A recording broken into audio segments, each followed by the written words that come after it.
Bismillahirrahmanirrahim. Assalamualaikum warahmatullahi wabarakatuh. Apa kabar atas semuanya? Subhanallah, alhamdulillah, luar biasa, tetap ceria. Allahu Akbar, la ilaha illallah, Muhammadur Rasulullah, inna nabil khair. Bisa dirahmati Allah Subhanahu wa taala untuk mendapatkan keberkahan dan ridha Allah Subhanahu wa taala. Mari sama-sama kita awali pertemuan kita pada hari ini dengan melafalkan basmalah seraya berdoa kepada Gusti Allah Subhanahu wa taala. A'udzu billahi minasyaitonir rajim. Bismillahirrahmanirrahim. Rabbana zidna ilma warzuqna fahma wa amalan mutaqabbala, amin ya rabbal alamin. Baiklah semuanya, adapun tema kita pada kesempatan kali ini adalah mari mengetahui kisah para nabi. Subtema kisah keteladanan Nabi Daud alaihissalam. Adapun tujuan pembelajaran pada pertemuan yang pertama adalah menceritakan kisah keteladanan Nabi Daud alaihissalam. Yang kedua, menunjukkan contoh keteladanan yang dimiliki Nabi Daud alaihissalam. Dan yang ketiga, modifikasi dari nakli yang berkaitan dengan kisah keteladanan Nabi Daud alaihissalam. Kisah Nabi Daud alaihissalam. Nabi Daud adalah putra dari Isya. Ia tinggal di kota Bethlehem.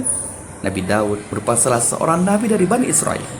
Ia merupakan keturunan ke-13 dari Nabi Ibrahim alaihissalam. Nabi Daud hidup pada masa Raja Talut yang beriman dan Raja Jalut yang kafir. Ketika itu terjadi peperangan antara tentara Talut dan tentara Jalut. Tentara Talut dapat mengalahkan Jalut serta bala tentaranya dengan izin Allah Subhanahu wa taala. Nabi Daud adalah salah seorang bala tentara Talut yang dapat membunuh Raja Jalut.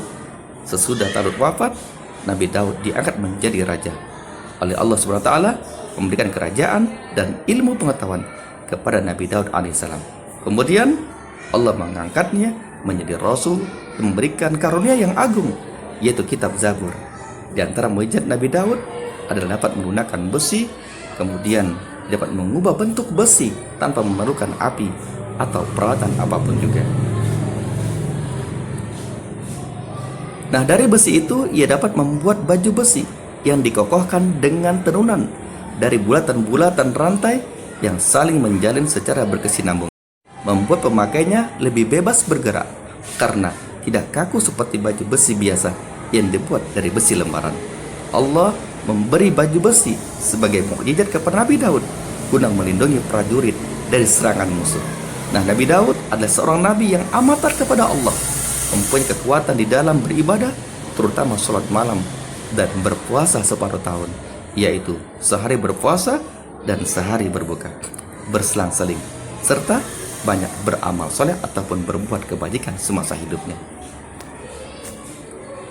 Di samping itu juga Nabi Daud memiliki keberanian yang luar biasa. Dia tidak pernah melarikan diri ketika bertemu dengan musuh. Keistimewaan Nabi Daud yang lainnya, ia mempunyai suara yang sangat merdu sekali, yang tidak ada bandingannya dari dahulu hingga sekarang.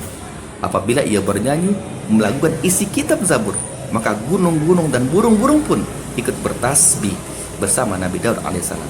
Nabi Daud meninggal dalam tahun dan dimakamkan di Baitul Maqdis.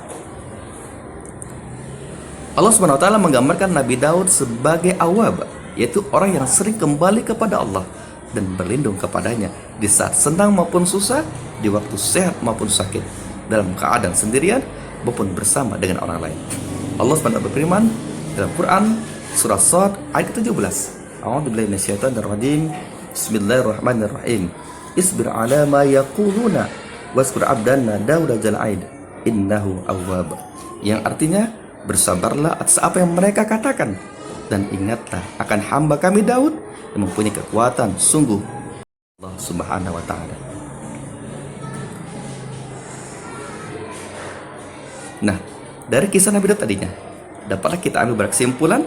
Di antara yang pertama adalah Nabi Daud hidup pada masa Raja Talut yang beriman dan Raja Jalut yang kafir. Yang kedua, di dalam ajaran Islam, Nabi Daud dikenal dengan puasanya, yaitu puasa Nabi Daud, sehari puasa, sehari tidak. Nabi Daud memiliki suara yang sangat merdu sekali. Setiap kali melantunkan pujian-pujian kepada Allah, gunung-gunung dan makhluk sekitarnya bersautan mengikuti lantunan suaranya. Kesimpulan yang terakhir, Nabi Daud meninggal dalam usia 100 tahun dan dimakamkan di Baitul Maqdis. Yang Ustaz banggakan, sampai ke tugasmu di rumah. Tugasmu di rumah yang pertama adalah bagaimana puasa Nabi Daud alaihissalam. Tugas yang kedua, tuliskan 2 mukjizat Nabi Daud alaihissalam. Harapan Ustaz, tugas dikira dengan teliti supaya apa? Supaya nilai nanti mumtaz ataupun excellent. Amin amin ya rabbal alamin. dan dirahmati Allah Subhanahu wa taala. Demikianlah materi kita pada hari ini. Lebih kurang Ustaz mohon maaf, kepada Allah Ustaz mohon ampun, kiranya bermanfaat kita semuanya. Mari sama-sama kita akhiri pertemuan kita pada hari ini dengan melafalkan alhamdulillah seraya memberi kafaratul majlis. Na'udzubillahi minasyaitonir rajim. Bismillahirrahmanirrahim. Asyhadu an la ilaha illa anta astaghfiruka wa atubu ilaik. Akhirul kalam fastabiqul khairat ila liqa ma'as salamah. Assalamualaikum warahmatullahi wabarakatuh.